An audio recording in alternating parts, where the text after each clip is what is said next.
Come on.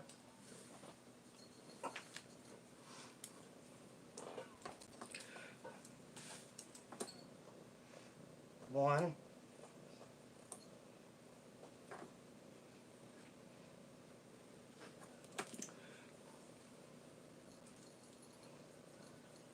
Hello. Hello. Thanks for coming in. I'll read my story just in a minute.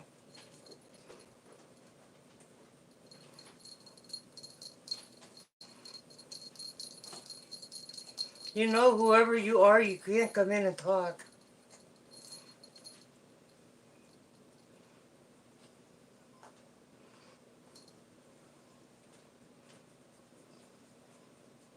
Don't be shy.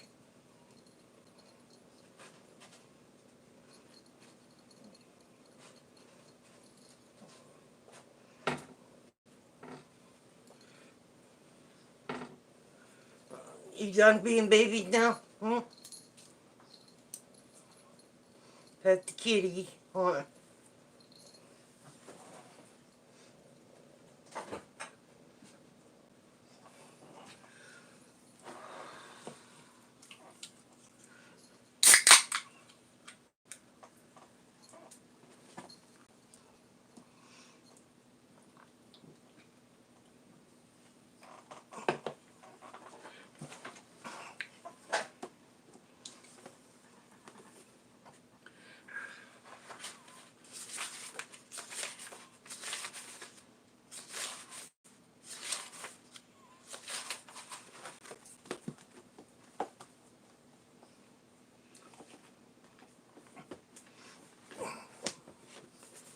Okay.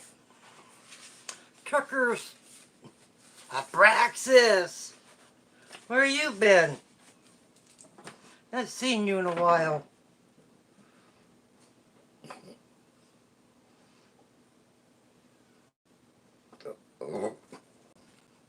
How you doing?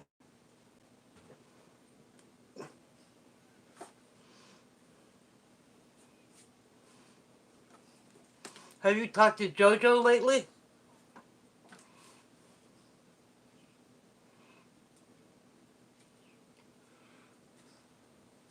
Don't forget to smash my thumb and hurt it.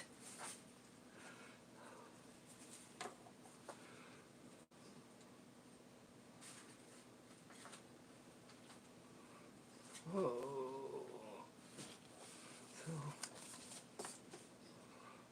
Well, back to my story.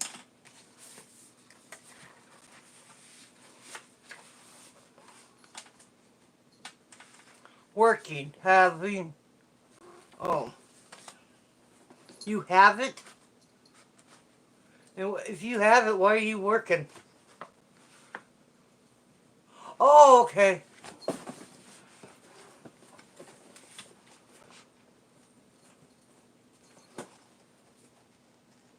Well, if you didn't hear, I was in an automobile accident. But I'm okay. UFO encounter in Wyoming. U.S. Highway 26. They're doing good. Really good.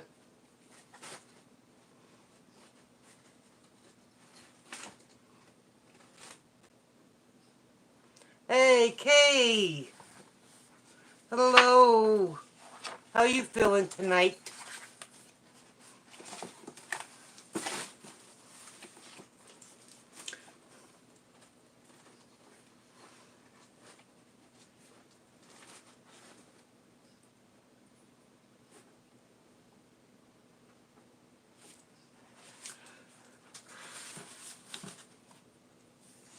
Anita! Hello, hello, hello.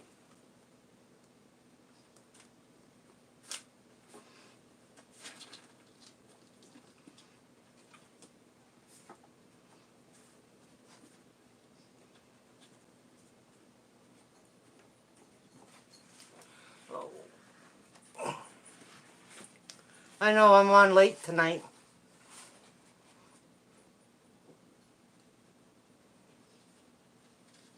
Okay, I will. I'll tell them whenever she calls me. I wait on her now.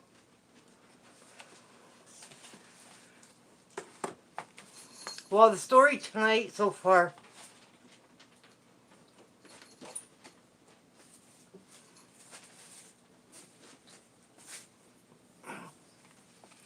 This one here is called UFO Encounter in Wyoming, US Highway 26. In the mid 1970s, I was leased to a trucking company called International Transport out of Rochester, Minnesota. We had all the time a satellite. Hold on a minute.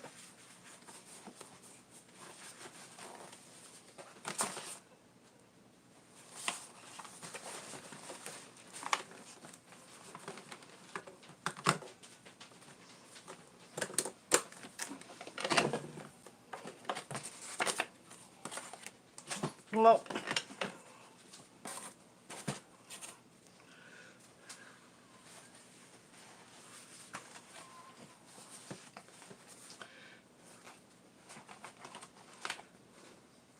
we had at the time a satellite terminal in Kalispell, Montana, where we would load lumber out of if we were in the area. There were 3 trucks in the area when this happened. We spent the day loading, tarping our loads, and headed for a small town outside of Indianapolis that evening. We all spent the night just north of Yellowstone National Park and headed out in the morning. It was early winter and the roads were virtually empty. We decided to angle across east of the Idaho Falls to save time and miles. In Wyoming, we pick up US Highway 26, which we would follow to Casper. We pulled into Shoshone around 8 p.m. that night. We ate and fueled, then headed east. It was a beautiful night, and the northern lights were out, dancing across the northern sky. This was during the time that they were reported cattle mutilation across the Dakotas. So that was one of the topics of conversation that night. Once you leave Shoshone, it is almost 300 miles to Casper, the most beautiful but desolated road you will ever see in your life. Hey, J Mac. How are you?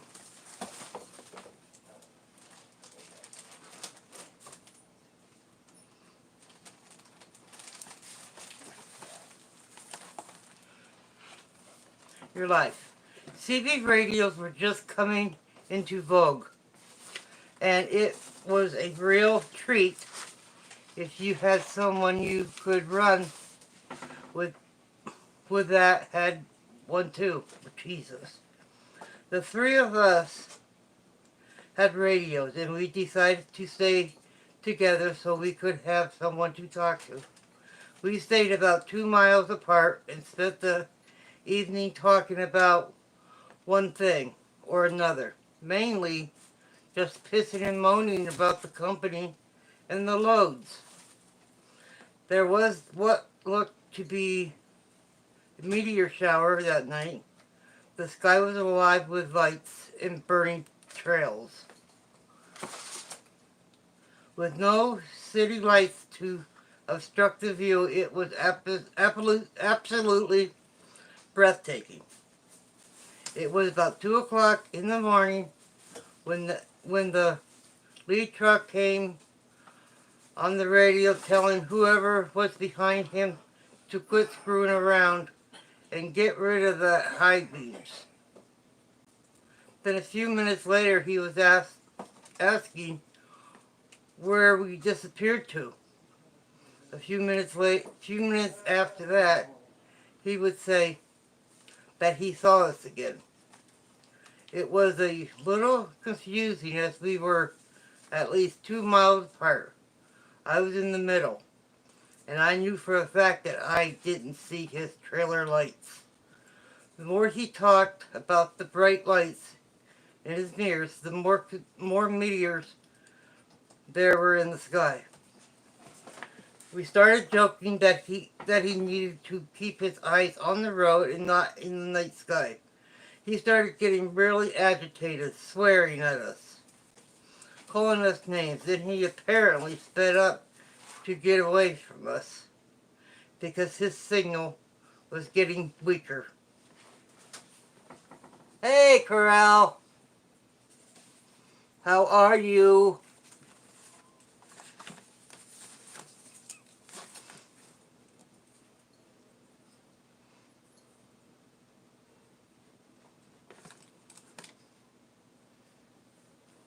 I asked him where he was going in such a hurry, and he told me he just wanted me off of his ass. His radio was getting scratchy and became to break up, like he was pulling away from us and almost out of range. I sped up in order to keep him in radio range and told the truck behind me to do the same.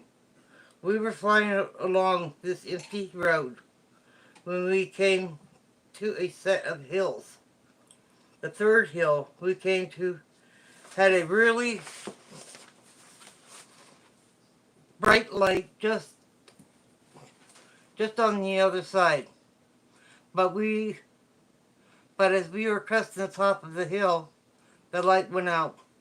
Before I realized it, I was less than 100 feet away from the back end of his truck in front of me. He was stopped right in the middle of the road with no lights on. I slammed on my brakes and told the truck behind me to do the same, or he would hit me, too. I slid right past that stopped truck before I finally got stopped myself. The last truck pulled to the shoulder behind the truck in the middle of the road. Crook! Come on, give me my book. You're going to play like that.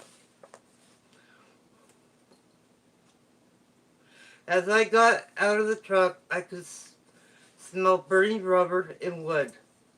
It was hanging heavy in the cold night air. When I got beside the truck, the driver of the last truck was already standing there with his mouth hanging open, staring at the driver inside the cab. The truck was sitting lopsided. Every tire on that side was flat and still smoldering. Hello, Dave. Northern Lights.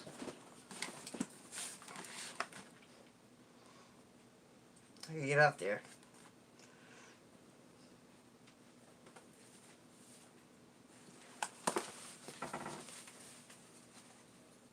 His windshield was burnt black and had exploded as did the driver's door glass.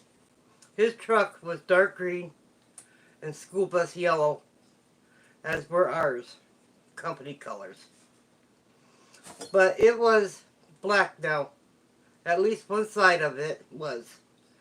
The paint was blistered and peeling off the door sleeper. His tarp had melted to the wood underneath, which was burnt completely through and was still smoldering, smoking like it had been used as a giant bonfire. Then, been put back Yeah, then put back. We opened the driver's door to find the driver sitting there, staring out the windshield like he was dead. His left sleeve was burnt, crisp, and stuck to his arm.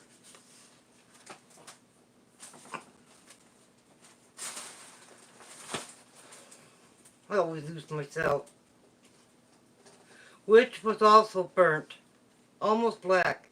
His face was burnt on one side, on the left side, and his hair was completely gone. He was bleeding out of the cracks in his skin, and he was having trouble breathing. We spent about an hour getting him out of the truck and into mine, and his truck out of the middle of the road. The trip to the hospital was nearly 2 hours, and he spent the whole trip talking about the bright lights, asking me if I had seen them. I told him I hadn't, just the lights in the sky. He grabbed my arm at one point and started screaming that they tried to get him out of his truck, but he wouldn't let them take him. The light had forced him to do his truck, and then in the matter of seconds, they were trying to pry open his door. He said he locked it and pulled as hard as he could to keep it shut, but it kept opening in spite of his efforts. There were dozens of tiny lights hovering and maneuvering around his truck. 4 or 5 large stationary lights, and at the end there was one huge blinding light, which must have been the light I saw over the horizon.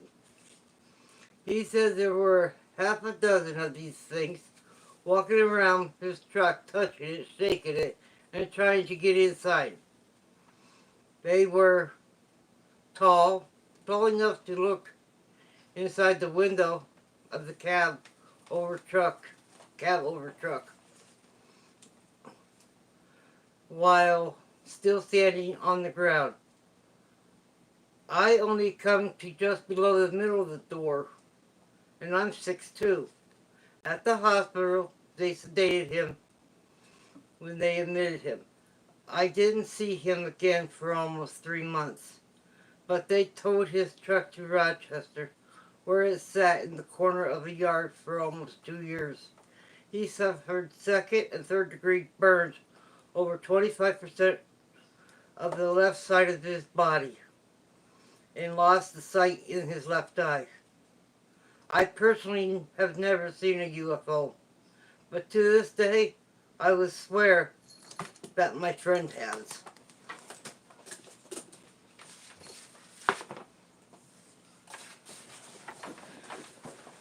Okay, what's everybody talking about?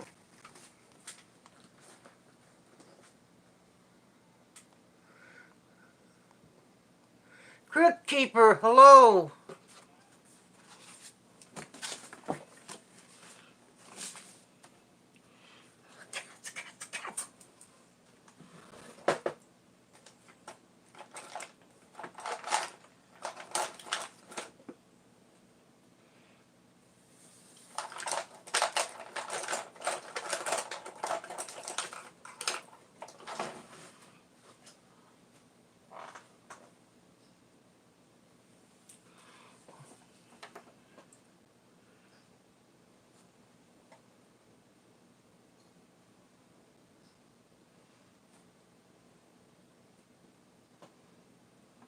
Hey.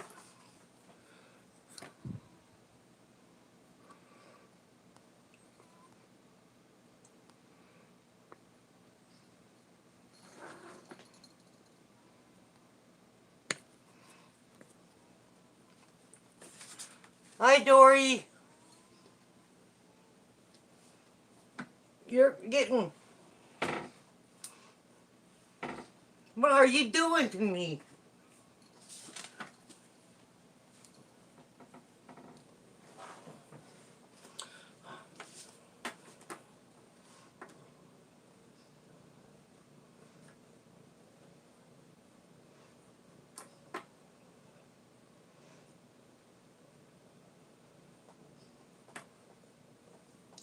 Where you going? You're leaving me, huh?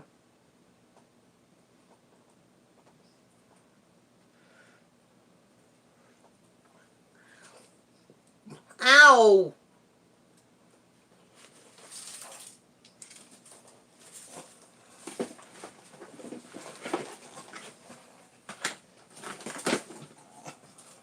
Is that better?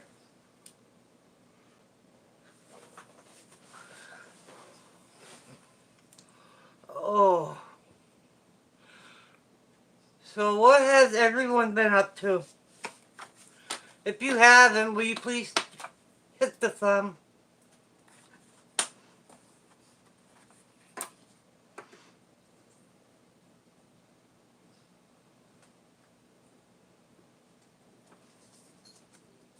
Don't you eat them! No.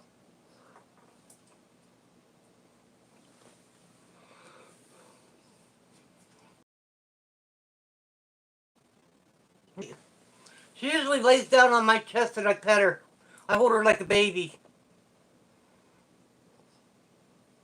Oh, you've been up to nothing. Well, that's better than nothing. Hmm.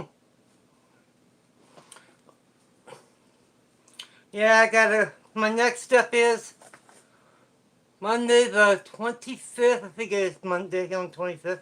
I gotta go back down to Meadville and I gotta have a COVID test done. The COVID test has to be done 3 to 4 days before your surgery.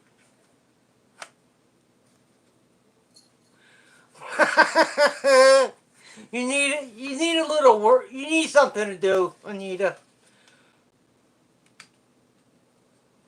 What?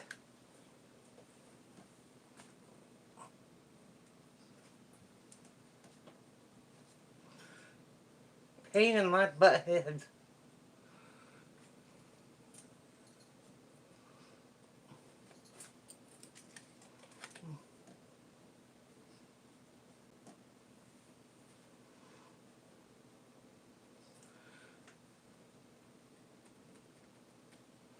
What do you guys want to talk about? Nothing?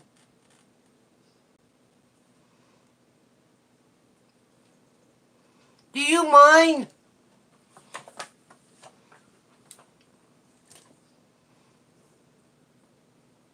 You get out of there. You spill my tripod, I'm gonna tripod you right up your butt.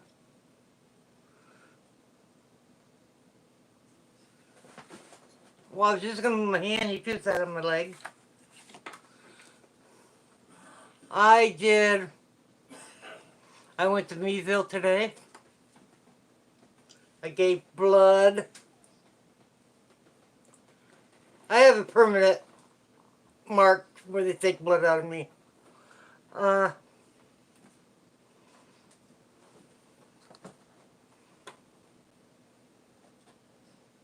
Rubber ducks and whipped cream. Oh, that's the one that used to attack me. That's Crook. Usually attacks me. But this, since she had the kitten, pregnant with a kitten, she's nice. But I gotta find the kitten's homes, and then she's gonna be mean.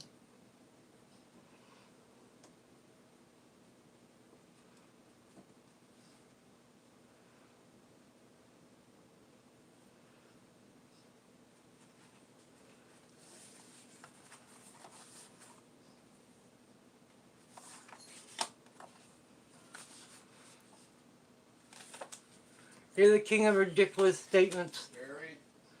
Look, I'll be right back.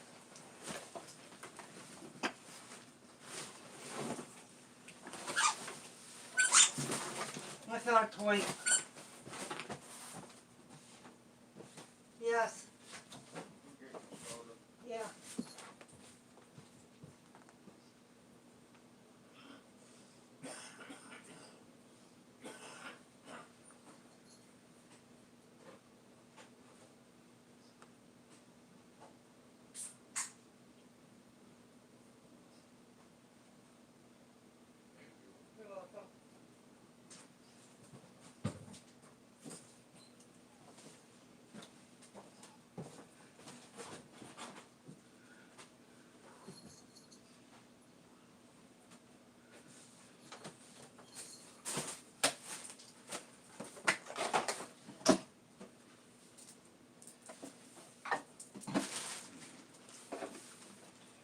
are they?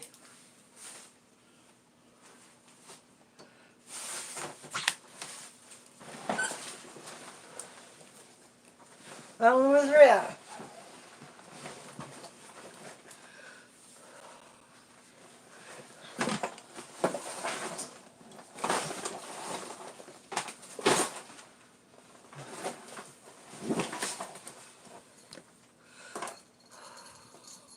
Neos. Hello. Welcome to my stream.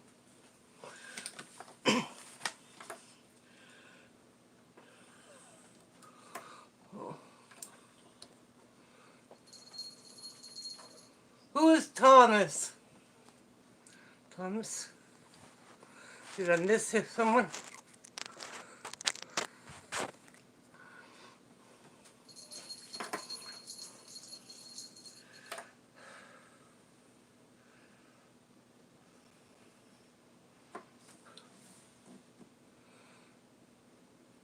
Oh, okay. Alright, now I'm not confused.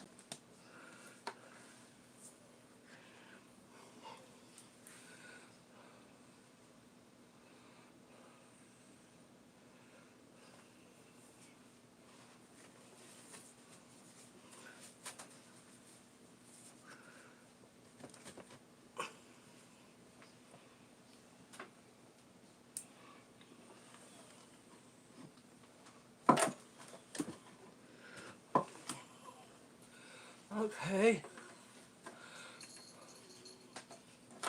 Oh, let's see what we want to talk about.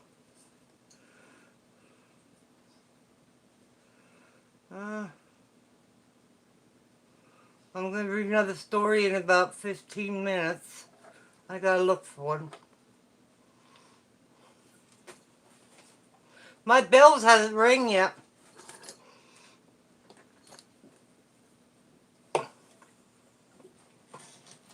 I've been waiting for them to ring. Hiya. Hi, Wiki. Wiki.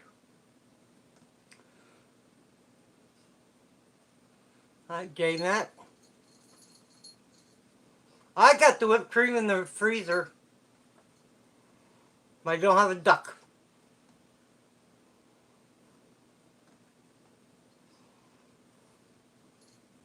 I don't think. Yeah, welcome back. Thank you, Anita.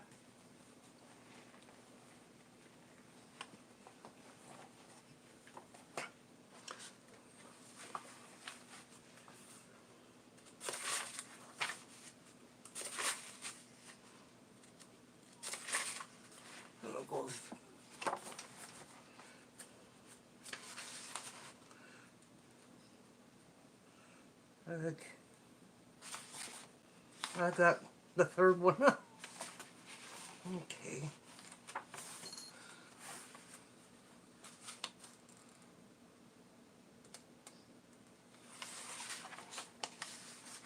I don't know if I could eat those.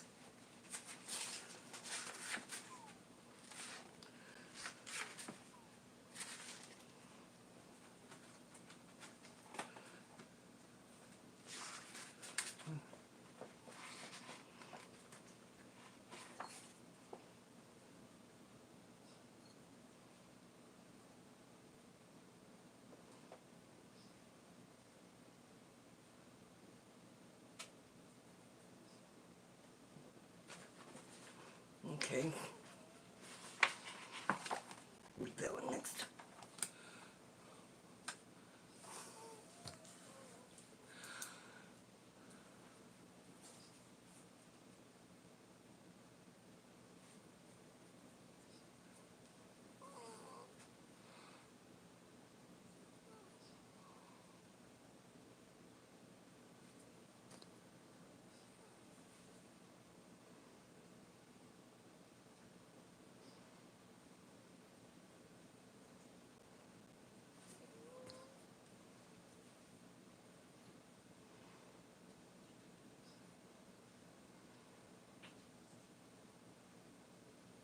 Mmm. So they pranking you?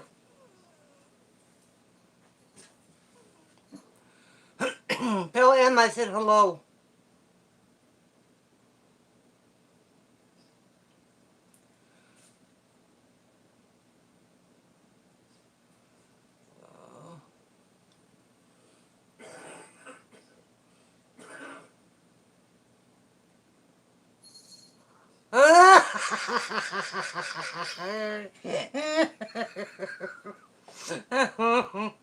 That's a good one, J Mac. That was cute.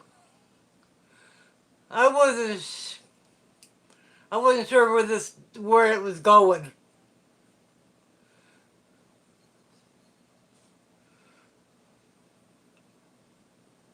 I'll work on my laptop again, see if I can get it going, YouTube in it and stuff.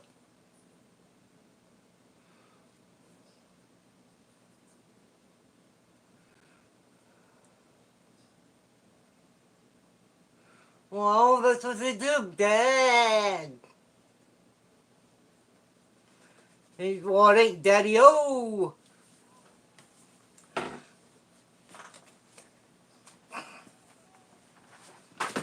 Look, fall. I don't care.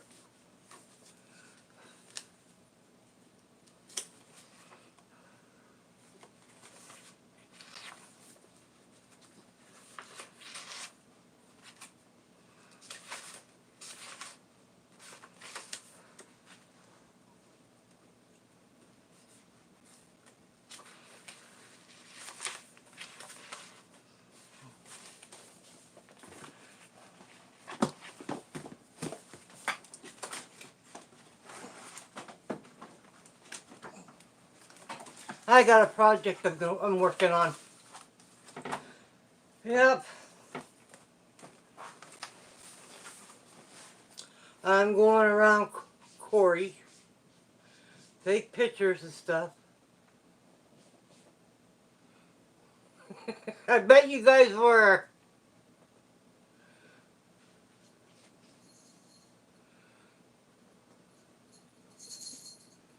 I scared my neighbor. Well, I didn't scare her, but I told her hello.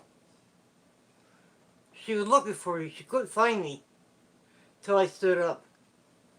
I was sitting on my steps.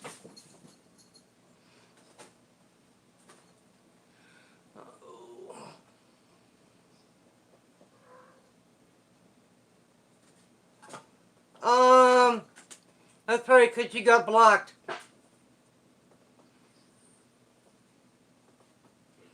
I've been trying to unblock her, but I can't find her. She got really mouthy toward me because of Belinda.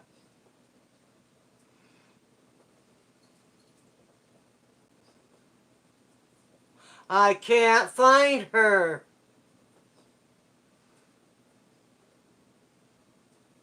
Okay, I'll go try to find her.